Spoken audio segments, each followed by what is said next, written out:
Ok. Bueno, muy buenos días a todos. Espero que estén teniendo una muy buena semana. Una semana cortita, que además incluyó nuestra segunda prueba.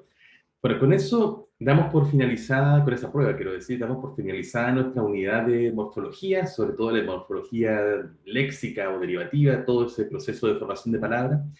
Hubo algunas cuestiones que se nos quedaron en el tintero, lamentablemente, algunos otros procesos extra, no los fundamentales, pero sí algunas cositas que me gusta ver, pero el tiempo en estos años ha sido un lujo que se nos da escasamente, porque nuestras clases son más cortitas, hemos tenido altas interrupciones, así que lamentablemente no hemos podido cubrir eso. Pero si alguno de ustedes quiere profundizar en algunos aspectos de la morfología léxica, hay libros o artículos que yo les puedo recomendar para que los revisen, especialmente de algunos de esos que nos quedaron pendientes. ¿Mm? Vamos a comenzar ahora nuestra tercera unidad del curso y vamos a volver a un viejo amor. Vamos a retomar la sintaxis que estuvimos trabajando hasta el semestre pasado. Eh, para en esta ocasión empezar a estudiar lo que típicamente se llaman las funciones gramaticales, ¿no? Que son probablemente algunos de los conceptos con los que más típicamente la gente relaciona la gramática, es decir, nociones tales como el sujeto, el complemento directo, ese tipo de cosas, ¿no? Y vamos a ver con claridad de dónde surgen y qué significado tienen estos conceptos, cuál es su función, cómo se relacionan con el significado de las oraciones. Bueno, en eso vamos a estar metidos en esta tercera y última unidad de nuestro curso de gramática española 2. ¿Ya? ¿Todo bien? ¿Todo claro? Ya. Comencemos entonces. Esta clase va a ser sobre todo una clase en que quiero introducir algunos conceptos nuevos, pero que va a ser una clase bastante de repaso o de retoma de algunos de los conceptos que vimos el semestre anterior. Así que es muy probable que algunos de estos a ustedes ya les parezcan conocidos. Y justamente la idea es poder refrescar la memoria con respecto a todo lo que estuvimos conversando, sobre todo hacia fines del primer semestre. Bueno, de hecho, vamos a partir con una pregunta que nos hicimos bastante en esos días. A ver, ¿qué recuerdan de ella y qué recuerdan que no es ella? La pregunta es, ¿qué es un verbo? ¿Recuerdan esa discusión? ¿Cómo podemos definir un verbo?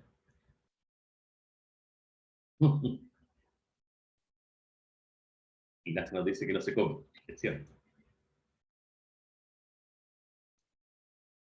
¿Ideas? ¿Ideas? No es una acción. No es acción, perfecto. Lo primero, no es una acción. O sea, bueno, ahí tenemos que matizarlo, porque es verdad que hay Eh, Magali dice el chat, que no se acuerda, pero se recuerda que decíamos que correr era un verbo, se enojaba.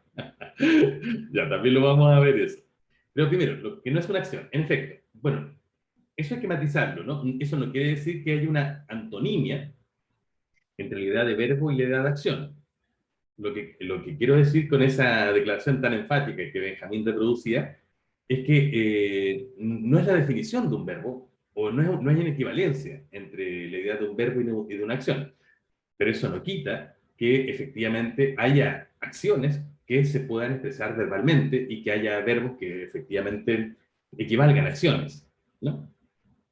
Eso quiere decir que efectivamente hay verbos activos como por ejemplo podemos ver bueno, voy a tomar el ejemplo de Magali, ¿no? Si decimos Magali está corriendo, tenemos una expresión en que hay un verbo, en este caso está corriendo, que indica una acción, ¿no? Es bastante activo, ¿no? Podemos decir con claridad que ahí hay un evento dinámico que una persona ejerce gastando energía en el mundo, ¿no? Esos son como los típicos fundamentos de una acción. Eh, Sin embargo, claro, ustedes lo saben muy bien, hay un montón de otros como, no sé, Benjamín se durmió,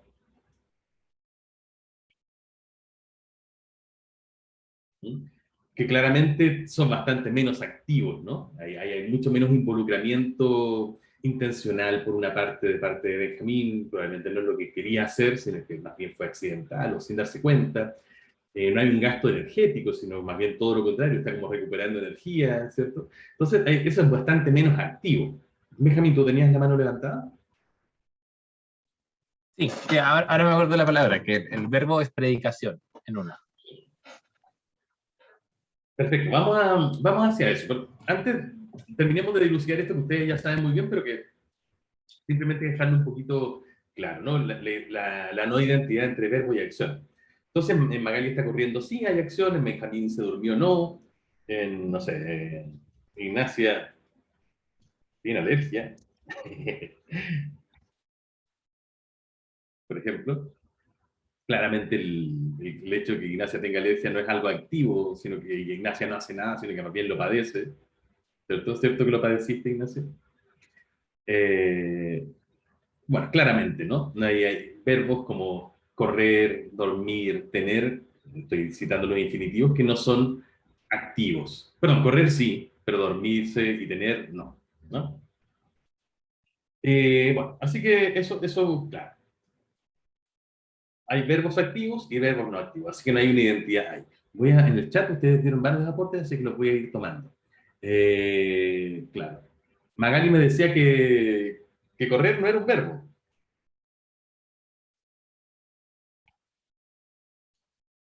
Claro. ¿Qué es correr y por qué me enojaba yo cuando ustedes decían que correr era un verbo? Un infinitivo. ¿Perdón, Elisa? Es un infinitivo. Claro, correr es un infinitivo, ¿cierto? Y los infinitivos son formas que comparten la raíz con el verbo. Aquí claramente esa raíz cor, ¿cierto?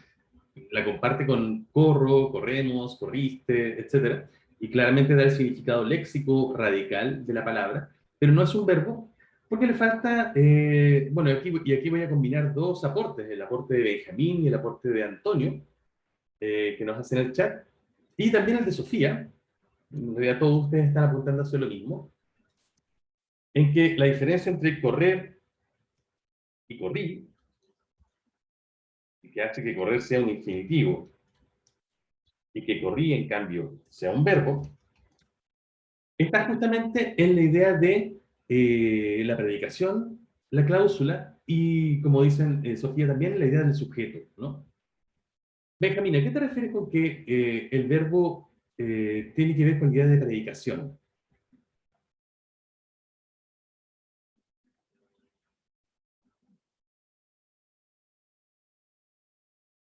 De que el verbo dentro de una oración no puede ser reemplazado. ¿Perdón? De que ahí tiene, o sea, un verbo dentro de una oración es el núcleo, por lo cual no puede fácilmente ser reemplazado. Además de que tiene una carga entre el sujeto y el tiempo también. Tienes hartos conceptos, pero creo que están un poquito mezclados. Porque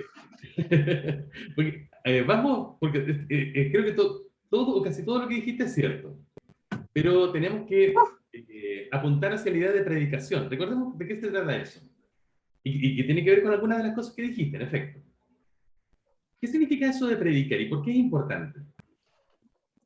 No Me acuerdo que solamente... predicar era decir algo sobre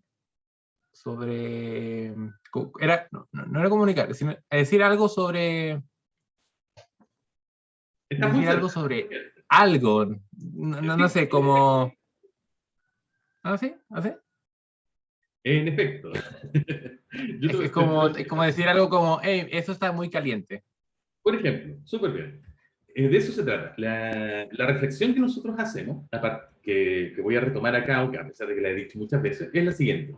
Si nosotros asumimos como un punto de partida, como un axioma, que las lenguas son esencialmente instrumentos de comunicación, herramientas que usamos para comunicarnos, y cada vez que hacemos uso de la palabra, esencialmente lo que estamos haciendo es usar, hacer sonidos, ¿no? Para poder comunicar ideas a otros. Entonces, de eso sale que la actividad esencial del lenguaje es comunicar cosas sobre el mundo, es decir, hablar sobre el mundo. y hablar sobre el mundo es predicar, es decir, como dice Benjamín, decir algo sobre algo o alguien. ¿Mm? Y por ejemplo, como tomando el ejemplo de Benjamín, ¿no? Eso está muy caliente. Entonces, que se lo podríamos decir a un niño, por ejemplo, que está aproximándose a tomar una olla que está al fuego y hirviendo, ¿cierto? O a cualquier otra circunstancia. Eso constituye una predicación, ¿no? Estamos hablando de algo, en este caso hacemos una alusión muy específica, muy, digo, no muy específica, bien un poco somera, pero muy puntual, a partir con este pronombre eso, ¿cierto? También podríamos decir, para que no sea tan pronominal, la olla, por ejemplo, la olla está muy caliente, y en este caso es claro de qué es lo que estamos hablando, ya no es tan situacional. Y lo que decimos de esa olla es justamente esto, ¿no? Que está muy caliente. Esto constituye entonces una actividad predicativa. Tomamos una entidad del mundo, ya sea de nuestro mundo real, el que nos rodea, o algún mundo posible, y decimos algo sobre eso. Y con eso cumplimos la actividad comunicativa, que es la actividad esencial del lenguaje. Esto entonces es una predicación. Se dice algo que está muy caliente sobre algo, que es en efecto lo que llamaremos luego el sujeto, tomando en cuenta lo que nos decía Sofía hace un ratito, y se manifiesta sintácticamente en esta estructura que nosotros hemos denominado una cláusula. ¿Cierto? Si ustedes lo recuerdan. ¿Y por qué es importante, o cómo se relaciona el verbo con todo esto? Sofía nos lo dice en el chat, ¿no? Porque es esencialmente predicativo, la unidad verbal. Eso quiere decir que si tenemos un verbo como corrí, ¿cierto? Basta con él para poder indicar con él para poder constituir mejor con él, solamente con él, un acto de predicación. Con esto yo ya estoy comunicando algo sobre algo o alguien en el mundo, ¿no? Es decir, y muy claramente, estoy predicando la actividad del correr, en este caso en un pasado y con algunas otras informaciones más, sobre el mismo hablante. Y eso hace entonces, y aquí respondo a Magali, que correr no sea un verbo, ¿no? Porque correr no puede actuar como no predica por sí mismo, ¿no?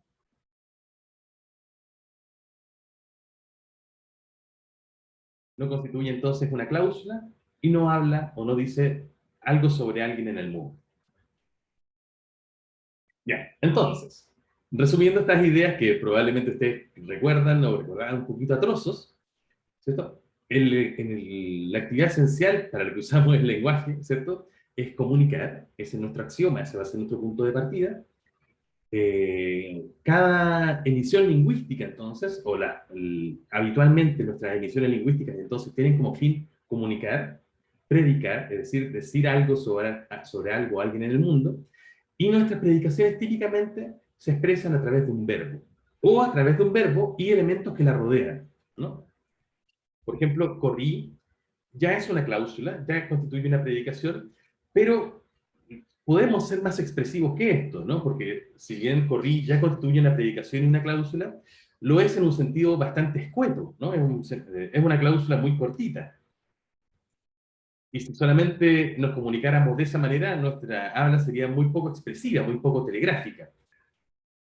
Y esto, por ejemplo, es muy útil cuando tenemos una predicación sobre uno mismo, sobre el hablante, y dices corrí, o incluso sobre el oyente también, corriste, porque las personas que estamos identificando en corrí y corriste son unívocas, ¿no? El hablante, bueno, el yo siempre es el hablante, siempre el que está haciendo uso de la palabra.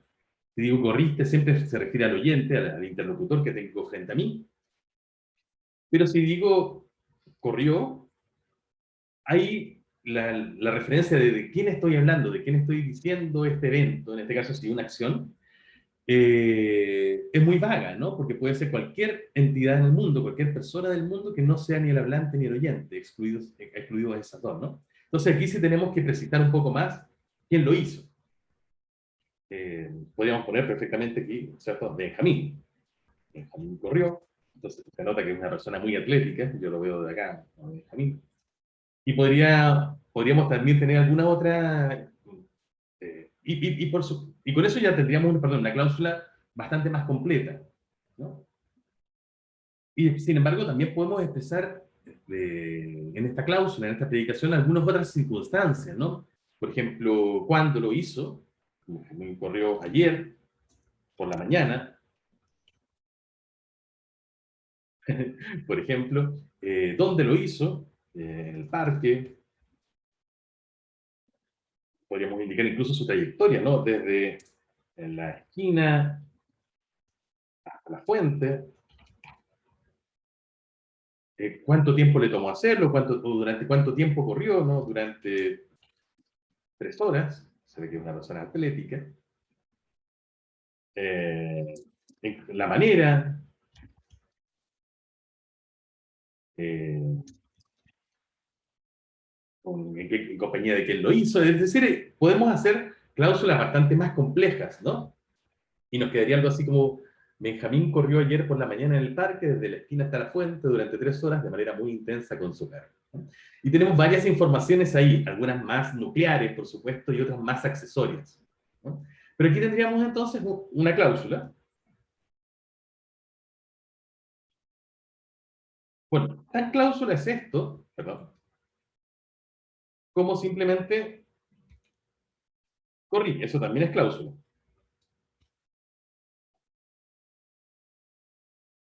La única diferencia es que esta depende mucho de la situación de comunicación en la que nos encontramos para aportar estas otras informaciones de las que estamos hablando, mientras que esta es muy informativa por sí misma, ¿no? Y incluso podría ser perfectamente el inicio de un cuento, de una novela o algo así, en la que no hay otro apoyo situacional más que el mundo que las mismas palabras van creando. Pero en los dos casos tendríamos, en efecto, una cláusula. Bueno, como vemos en este ejemplo, cuando tenemos una predicación, lo que tenemos habitualmente es un acto lingüístico en que comunicamos un evento del mundo o un estado de cosas del mundo en que participan ciertas personas y que rodean ciertas circunstancias, ¿no? Como vemos justamente aquí en el ejemplo de Benjamín. Veamos otro caso, otro ejemplo. Les voy a mostrar un pequeño video. Mírenlo con atención y después cuéntenme qué es lo que pasa en él. ¿Ok?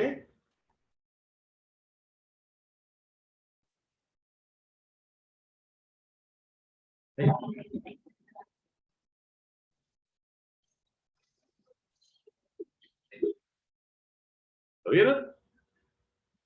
Se los voy a poner de nuevo.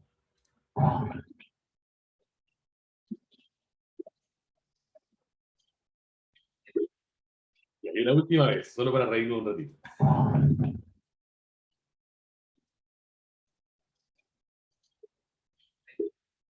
Ok, cuéntenme. ¿Qué es lo que pasa en ese video? Pobrecita. ¿Qué es lo que pasa en ese video? Cuéntenme la historia. ¿Quién empieza?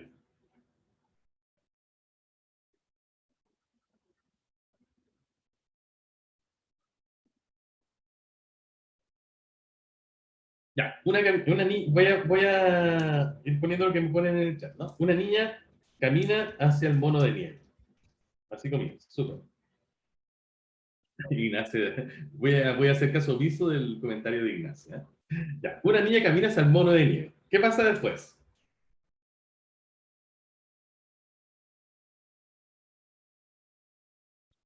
Se asusta y se cae, es cierto, pero algo pasa antes, ¿no? O al menos simultáneamente. Algo es la causa de ese susto. Perdón, ya. El mono de nieve se mueve.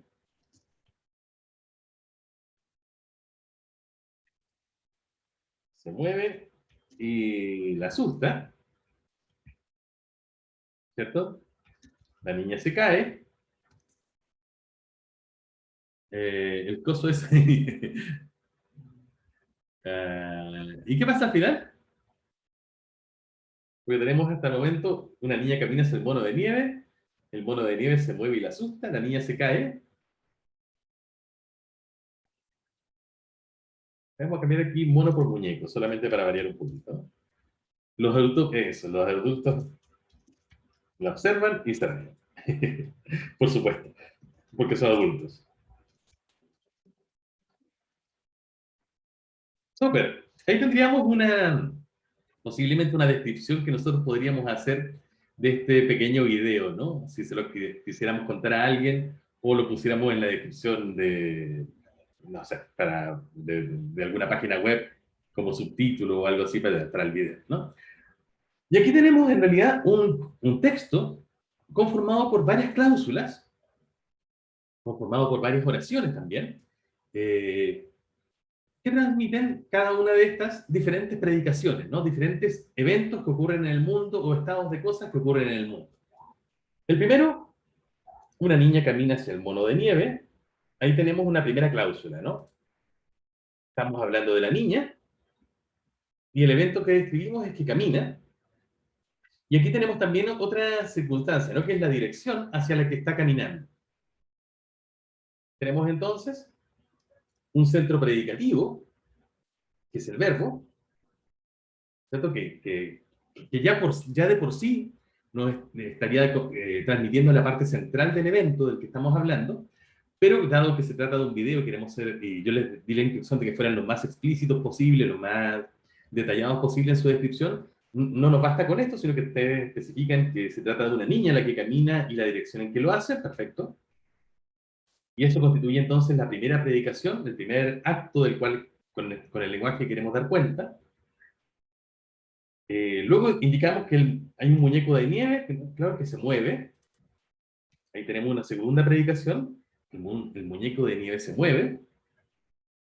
Cambiamos, pues, si se fijan, en este caso de entidad de la que estamos hablando. Ya no hablamos de la niña, sino que hablamos de este muñeco de nieve. E indicamos, por supuesto, que el evento en el que está involucrado es distinto. ¿Okay? Y decimos que se mueve. Y aquí hay otra predicación, ¿no? La asusta. Que tiene dos cosas interesantes, que es más breve, ¿no? Y que claramente hace referencia a otras entidades que ya fueron mencionadas en el texto. ¿Quién es el que asusta a quién? Cuando digo la asusta.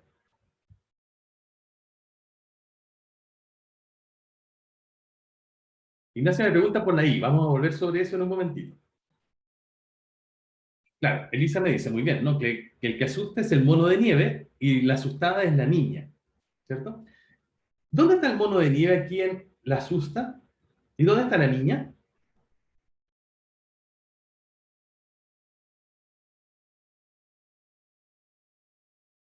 El mono de nieve, por ejemplo, ¿dónde está? ¿Dónde está mencionado? Porque en la primera cláusula estaba mencionado muy claramente, ¿no? Y en la segunda también. Claro, María Magdalena me dice que está acá, en el muñeco de nieve. Sí, claro, pero eso es otra cláusula. ¿Cómo sé yo que en la cláusula la asusta, lo que asusta a la niña es el mono de nieve y no el auto o lo que sea? Yo diría que en la... ¿Qué información transmite en la? Magali me propone en el chat que ambas informaciones, ¿no? Tanto el asustador como el asustado están en el la. Veamos, ¿qué pasaría si yo cambio? ¿Cómo podríamos comprobar o descartar esa hipótesis? ¿Cómo sabemos que la está representando a la niña? ¿Cómo podríamos comprobarlo?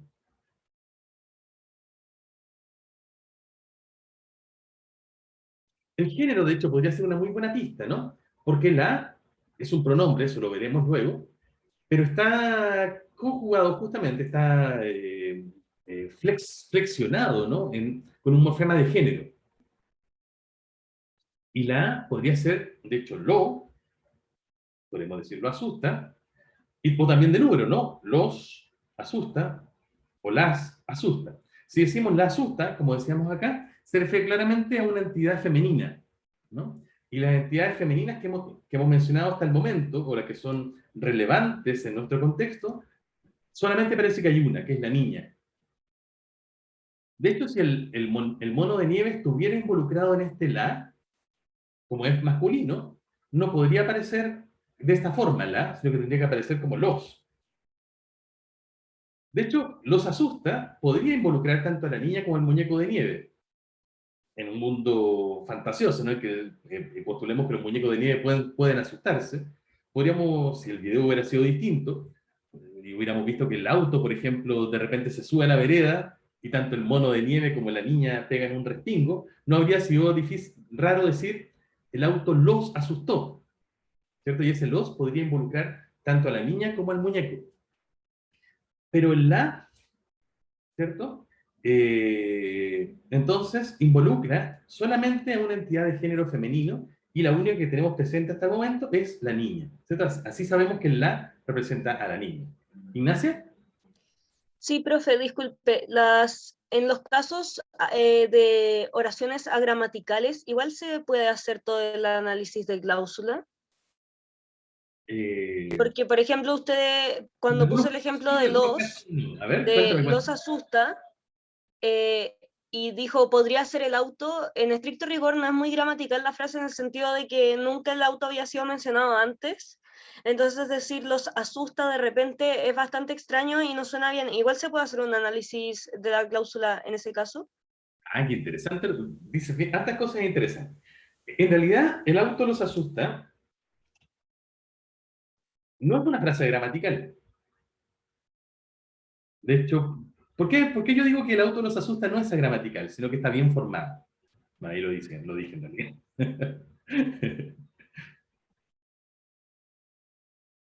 Porque la gramaticalidad no depende del significado, sino de la forma. Exacto, ¿cierto? La gramaticalidad no depende del significado. Muy bien, Constanza. ¿De qué depende la gramaticalidad? Es ese rasgo de gramaticalidad que tiene una... De la construcción, ¿o no? Exacto, de cómo esté construida. Y en este caso... Sí, pero... Déjame No, decir una cosa y quiero tener la palabra, pero yo creo que sé hacia dónde vas. Claro, eso quiere decir que en la expresión el auto los asusta, esto está formado siguiendo todas las reglas gramaticales, o siguiendo, claro, cumpliendo al pie de la letra las reglas gramaticales que involucran esa expresión. ¿Cuál sería una expresión agramatical, por ejemplo? Yo podría decir, el auto los asustan. Esto es una expresión agramatical. El auto los asustan. Ahí tenemos un problema de una regla gramatical que no se está cumpliendo, que podemos llamar la regla, ya la conocemos, ¿no? La regla de la concordancia. Nosotros sabemos que el primer participante, lo que llamaremos luego el sujeto, tiene que estar en concordancia con el morfema de persona verbal. Tiene que haber una coincidencia entre la forma en que está conjugado el verbo, en este caso una persona, y este que llamamos el primer participante, o luego lo conoceremos como el sujeto. Si no se cumple, en efecto, es una regla, si no se cumple esa regla, quiero decir, el resultado es una expresión agramatical. Entonces, por eso el auto los asustan, es agramatical. Estoy tratando de ver alguna otra forma de gramaticalidad que yo pudiéramos ver aquí fácilmente. Bueno, perdón, Ignacia. La auto. Perdón, Ignacia y Sí, Magdalena. La auto. Perdón, Magdalena me da otro ejemplo muy bueno solamente para indicar otra posible gramaticalidad, ¿cierto? Si yo dijera la auto los asusta, esa también sería una expresión agramatical, muchas gracias Magdalena, también por un problema de concordancia, ¿no? Nosotros sabemos que el núcleo de la frase el auto es el sustantivo auto, que él es uno de sus modificadores, y sabemos o recordamos, ¿no? De cuando estudiábamos las frases, de que los modificadores tienen que concordar con sus núcleos, especialmente en las frases nominales. Y en este caso no lo habría, ¿no? No habría una coincidencia entre el género del artículo la y el género del sustantivo auto. Así que ahí también tendríamos una expresión gramatical porque no se sigue una regla de construcción. Ignacia, sí. Ahora sí. Sí, es que no sé si me contestó tanto, y perdone por decírselo en el sentido de que He oído yo me todavía el refería meollo de su pregunta. Estaba tratando de ver hasta el momento de cuál es la diferencia, más bien de por qué, cuando tú dijiste que el auto los asusta, era una expresión agramatical, yo estaba tratando de indicarte que eso no es agramatical. ¿Y por qué? Sí, es que no me refería a que el auto los asuste, es una expresión agramatical, por eso le estaba interrumpiendo. Me refería a que si yo digo así completamente, el muñeco de nieve se mueve y los asusta, eso sí es agramatical. Ah, ya entiendo. Sí, a eso me referí, que usted dijo como podría ser el auto que los asusta. A eso me refería cuando metía el auto. Ya, perfecto. Si tú dices el muñeco de nieve se mueve y los asusta, yo no diría que es gramatical de nuevo. Fíjate, de hecho, una niña camina hacia el mono de nieve. El muñeco de nieve se mueve y los asusta. Ay, perdón, hay dos manitos levantadas. O una sola. ¿Ignacia? Sí, no, perdón, la dejé levantada, pero igual yo encuentro que sí, porque no hay un precedente de, de algo que podría asustar a estas dos criaturas. Te entiendo. Magdalena, a ver, cuéntanos tú qué te parece. A mí me parece que no es agramatical, porque ya, o sea, yo sé que el contexto, pero si esta como frase la extraigo, podría ser fácilmente que asuste a dos niños, o sea, es gramatical la construcción, solamente que no tiene sentido porque es el contexto. Exactamente. María Magdalena tiene toda la razón. De hecho, lo que pasa acá es que tenemos que diferenciar entre dos conceptos. Uno es el de gramaticalidad y el otro, un concepto que probablemente ustedes recuerdan de su etapa de colegio, es el concepto de coherencia textual. ¿Mm? ¿Cierto? La gramaticalidad se aplica a nivel de oraciones o de cláusulas, de expresiones lingüísticas, que tienen como tope la oración. Y tiene que ver justamente con cómo se siguen las reglas de formación gramatical. Si nosotros tenemos los asusta, o el auto los asusta, cualquiera de estas expresiones, es una expresión gramaticalmente bien formada, que quiere decir que es una expresión que perfectamente, aquí damos el otro juicio, ¿no? Que una expresión que un hablante nativo podría decir perfectamente. En cambio, el auto los asustan, o la auto los asusta, es una expresión que un hablante nativo de español no diría nunca. ¿Mm? Porque no puede formarla con las propias reglas que tiene almacenadas mentalmente. En cambio, los asusta, claro, puede ser vaga, puede ser incoherente textualmente, pero está bien formada desde el punto de vista de cómo forma una oración. Y yo lo sé, porque si estuviera, como dice muy bien Magdalena, en otro contexto, por ejemplo, yo dijera, no sé, sonó, los niños están jugando en la plaza, suena un petardo y los asusta. Ahí, Ignacio, yo creo que no tendrías problema en asumir que los asusta está bien formado, ¿no? No tiene, tú lo dirías, ¿cierto? Dígame que sí. Ah, claro. No, ni un problema, ahí me dice por el chat, ¿cierto? Eso quiere decir que los asusta, en cambio, perdón, en cambio, si yo pusiera aquí algo así como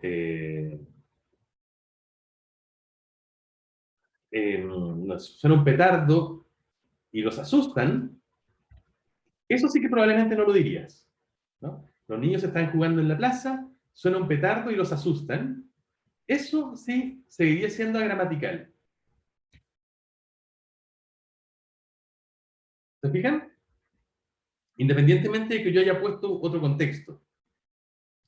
Eso es porque la gramaticalidad se aplica solamente a la cláusula o a la oración, ¿no? Que es el límite superior de la formación gramatical. En cambio, al concepto que tú te estás refiriendo es al de coherencia textual. Claro, si yo pongo acá una niña camina hacia el mono de nieve, el muñeco de nieve se mueve y los asusta, hay un problema de coherencia porque no es claro cuál es el segundo asustado, cuál es la segunda persona que sufrió el acto de ser asustado, porque no ha sido mencionado en el texto. Igualmente, como nosotros vimos el video, eso es posible de ser salvado. De hecho, cuando tú lo dijiste y yo lo anoté acá, se me ocurrió al tiro que podría estarse refiriendo al grupo que rodeaba a la niña, a los adultos, ¿no? Y me estoy refiriendo al grupo entonces por completo. Y eso pasa porque cuando hay un problema de coherencia textual, yo generalmente puedo recurrir a mi imaginación, ¿no? O a lo que he observado en el contexto para tratar de salvar la situación, porque yo asumo que si tú dijiste algo, estás tratando de comunicarme algo que efectivamente es relevante para mí. Y entonces trato de, ya, si me habló solamente de la niña, pero ahora me dice algo en plural, yo tengo que haber observado algo, alguien más que estaba con la niña, ¿no? Trato de salvar la situación. En cambio, si cometemos, entre comillas, un error, que es algo que en realidad un hablante nativo no puede cometer, de gramaticalidad, no hay manera de salvarlo, ¿no? Si digo, los asustan, simplemente la oración queda mal formada, no solamente incoherente. Y de hecho, como que las sensaciones que nos provoca son distintas. Esto. Entonces, acá tendríamos en los asusta un problema de coherencia textual, ¿cierto? Porque no es muy coherente con lo mencionado antes, pero eso es posible de ser salvado, y no un problema de gramaticalidad. ¿Bien, Ignacio? Sí, fantástico, muchas gracias. Súper. Entonces, bueno, pero esto es re interesante lo que acaba de mencionar Ignacia, porque nos pone en situación aquí. Esto no es solamente una colección de oraciones o de cláusulas que nosotros podemos analizar gramaticalmente, sino que en conjunto también conforman un texto, que también tiene relaciones entre ellas, entre las diferentes partes, quiero decir. Pero las relaciones que se establecen entre las diferentes partes de un texto, entre las oraciones que conforman un texto, son distintas a las que se estudian en gramática, siguen sus propias reglas. Y eso son estudiadas justamente por la gramática del discurso, el análisis discursivo, los estudios discursivos, ¿no? Son una unidad o un objeto de estudio distinto al de la gramática. Y ya lo van a ver en otros cursos. Bueno, continuando entonces con lo que decíamos. Teníamos la cláusula, una niña camina hacia el mono de nieve. Otra cláusula que describe otro evento en el mundo, que es el muñeco de nieve se mueve. Otra cláusula que es la asusta, y decíamos que aquí la estaba representando a la niña. ¿Y dónde está el muñeco de nieve? Alguien lo decía, Constanza, ¿cierto? Hay una especie de él que está implícito, ¿no? Hay una referencia, claro, a una tercera persona que está implícita. ¿Y dónde está implícito, podríamos decir, Constanza? ¿Dónde está expresado? De hecho, yo no diría tanto que está implícito, yo diría que está expresado. Lo que pasa es que no está expresado como un él, o como el muñeco de nieve, ¿no? Porque sería un poco redundante, ¿no? Es decir, una niña camina hacia el muñeco de nieve, el mono de nieve se mueve, y el mono de nieve la asusta, ya sería como muy repetitivo. Pero está, ¿dónde es que está esa referencia al mono de nieve? O al él. En el verbo, En el verbo, exactamente, ¿cierto? ¿En qué parte del verbo? en la forma, porque dice asusta. Entonces siempre tiene que haber un algo que asusta a otro algo. En ¿Y la en qué- conjugación, por decirlo así. Exacto, ¿en qué parte vemos esa conjugación del verbo? ¿Cuál es la parte que conforma esa conjugación? No La solamente para última, Constanza, ¿no? La última, ¿cierto? Susta. ¿Qué parte exactamente es la última desde la STA, la TA, la A, la U? ¿Dónde empieza la última parte? ¿Y cómo podemos saberlo? Esto lo saben, esto sí que lo saben.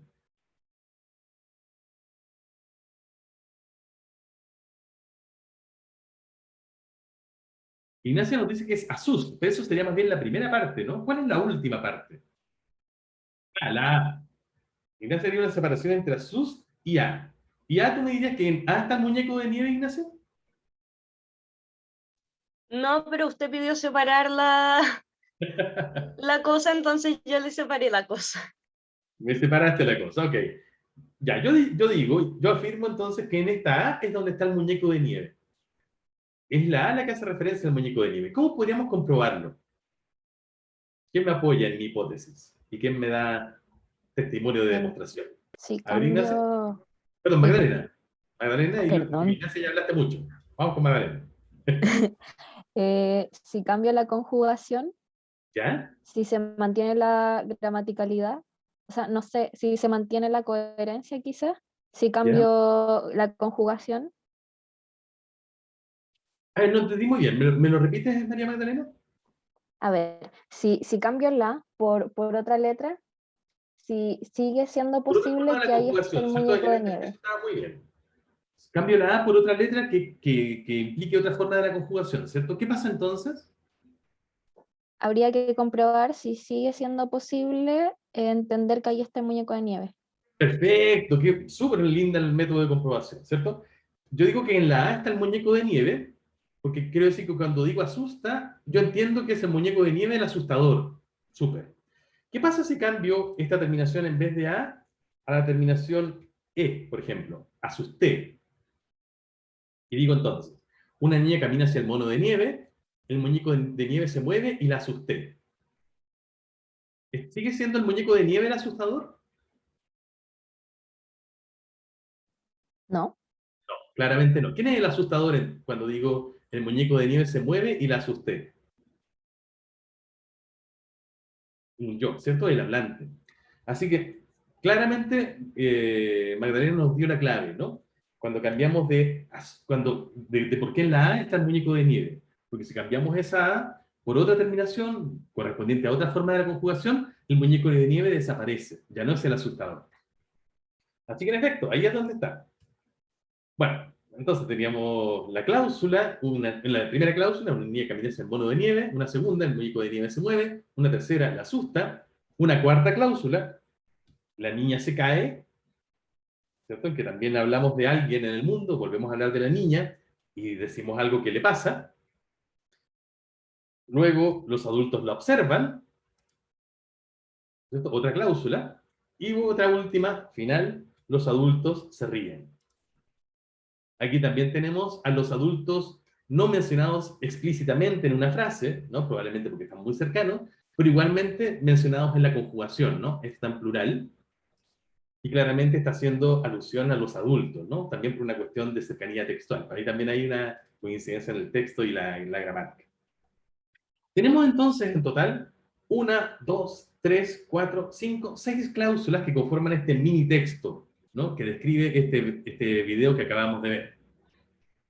Alguien me preguntaba hace un ratito, creo que fue la misma Ignacia, por las Y, ¿no? Porque las estaba dejando fuera.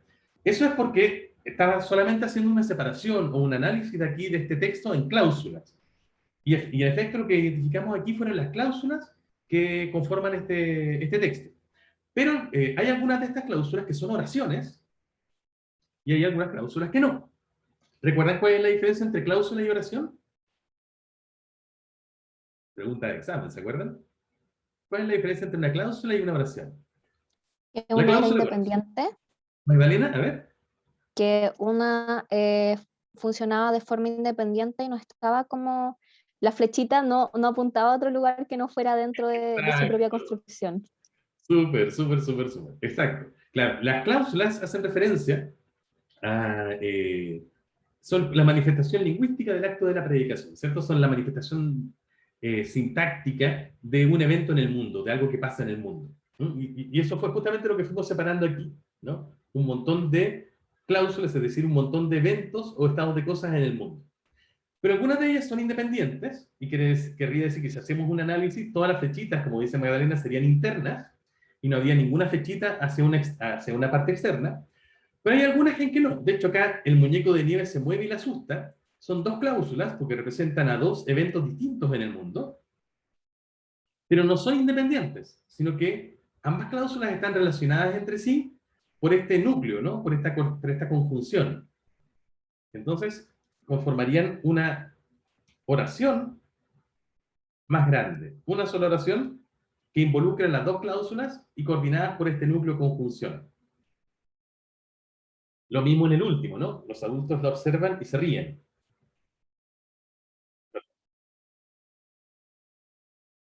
También tendríamos dos cláusulas, es decir, dos eventos en el mundo, expresados cada uno en una cláusula, pero coordinados por medio de este núcleo conjunción. ¿Benjamín? Ah, entonces por esa razón y no es parte de la cláusula. Claro, por eso I no es parte de ninguna cláusula. De hecho, la I cumple una función muy especial, que es la de coordinar, es decir, establecer una relación de igualdad entre dos elementos lingüísticos. En este caso, entre dos cláusulas, ¿no? Puede ser entre otros elementos lingüísticos. Por ejemplo, yo también podría decir la niña y el muñeco están en la calle. Y en este caso, claro, no coordino dos cláusulas distintas, sino que coordino dos frases nominales, ¿no? La niña por un lado, el muñeco por otra,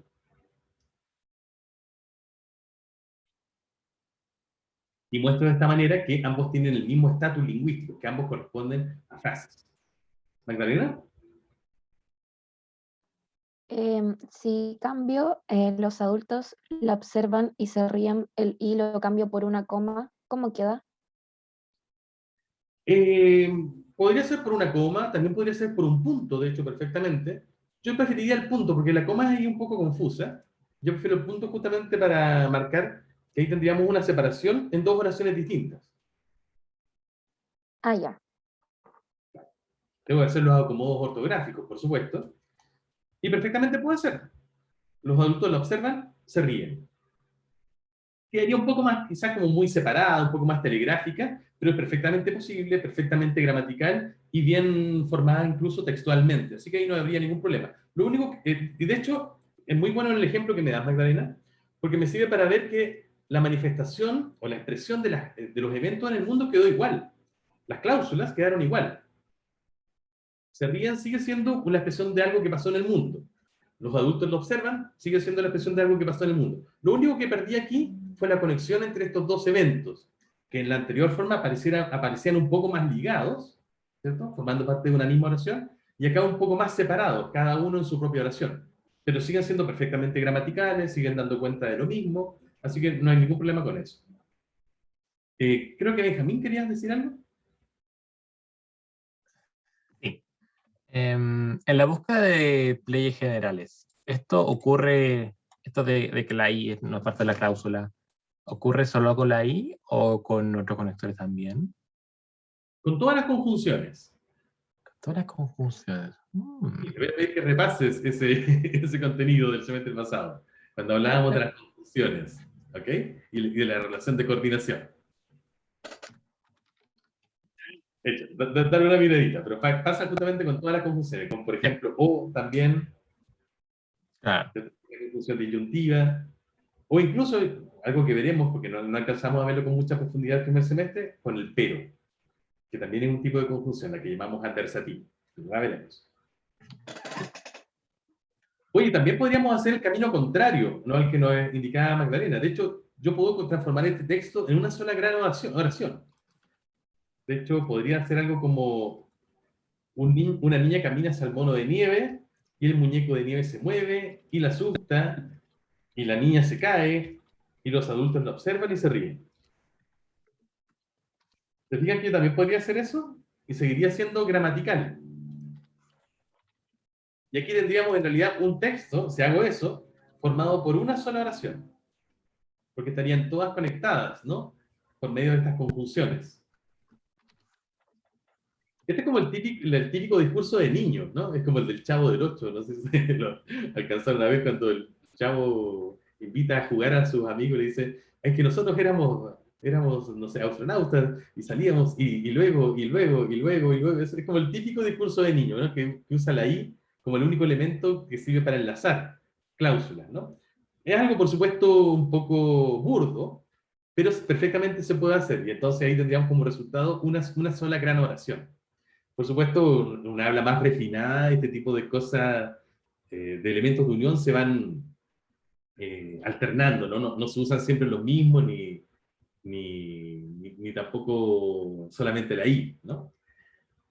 Pero es algo que se puede hacer, y ahí tendríamos entonces varias cláusulas, pero una sola oración. Esto es como para recordar solamente los conceptos de cláusula, de oración y cómo se diferencian. Uy, se me está acabando el tiempo. ¿Qué les quería mostrar con esto? Y vamos a retomar estos mismos ejemplos en la próxima clase. Que cuando damos cuenta de un evento en el mundo, aunque sea un evento muy simple como el que les mostré en el video, cuando damos cuenta lingüísticamente de él, lo que hacemos es estructurar, analizar eso, que es un mundo muy complejo, en instancias más simples, que llamamos eventos o estados de cosas. Y cada una de ellas se verbaliza por medio de una cláusula, como por ejemplo, una niña camina hacia el mono de nieve, y cada una de esas cláusulas se estructura en torno a un verbo.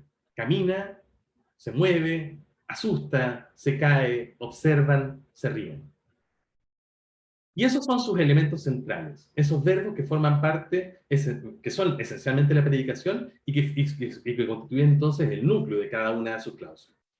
Pero en algunas de estas cláusulas, además del verbo, que es el elemento central y básico, aparecen otros constituyentes, ¿no? Una niña, hace el mono de nieve acá, los adultos, y que expresan otros, en algunos casos participantes de los eventos, o en algunos otros casos circunstancias que rodean a los eventos. Y que cada uno de ellos toma una cierta función gramatical al interior también de estas cláusulas. ¿Cómo se conforman esas funciones gramaticales? ¿Cómo las podemos identificar? ¿Cuáles son sus nombres? Ese va a ser justamente el concepto que vamos a tratar a partir de la clase de nuestro próximo lunes. Por ahora nos dejo. Espero que haya servido de buen repaso, refrescar la memoria de esos conceptos que teníamos desde el semestre pasado. Y un último comentario de Antonio. A ver. Nada, que revisando mis apuntes del semestre pasado encontré una cosa que me hizo ruido y se la quería preguntar cuando termine la clase. Ah, Es que ya. Sí, cuéntanos. en una clase vimos la frase un loro y un tigre. Sí. Y tengo notado que en esa frase el núcleo es y se crea una frase conjuntiva porque actúa como un conjunto, hace que entendamos loro y tigre en el mismo nivel y como coordinados. Exacto. Y me había confundido porque el i no podía entrar en relaciones sintácticas, entendí recién, y aquí está entrando como núcleo. No. Sí, lo que pasa es que no forma parte de la cláusula, en este caso que veíamos aquí. No forma parte En de la ese caso en cláusula. particular. ¿Perdón? En este caso en particular, claro. En estos casos en Perfecto. particular. Creí que era una regla general y me confundí. No, claro. Pero aquí pasaría lo mismo, ¿no? Si volvemos al ejemplo que teníamos al principio, voy a volver a él, que era este, el muñeco de nieve se mueve y la asusta.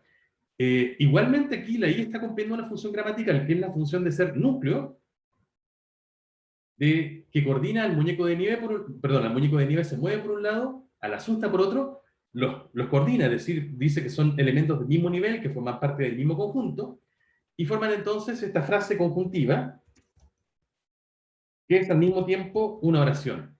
El muñeco de nieve se mueve y la asusta. Así que pasa exactamente lo mismo que en el ejemplo que tú mencionabas. Lo único diferente es que en ese caso estaba coordinando dos frases, que eran un loro y un tigre, y en este caso está coordinando dos cláusulas completas. Entonces el resultado no es solamente una frase, sino que también es una oración al mismo tiempo. Ya, perfecto, ya entendí. Gracias, profe. Un placer. Amigos, entonces, nos vemos el próximo lunes y ahí continuaremos hablando de funciones gramaticales. Un abrazo, cuídense mucho. Chao, profe. Chao, profe. Chao, gracias. Profe, que esté bien.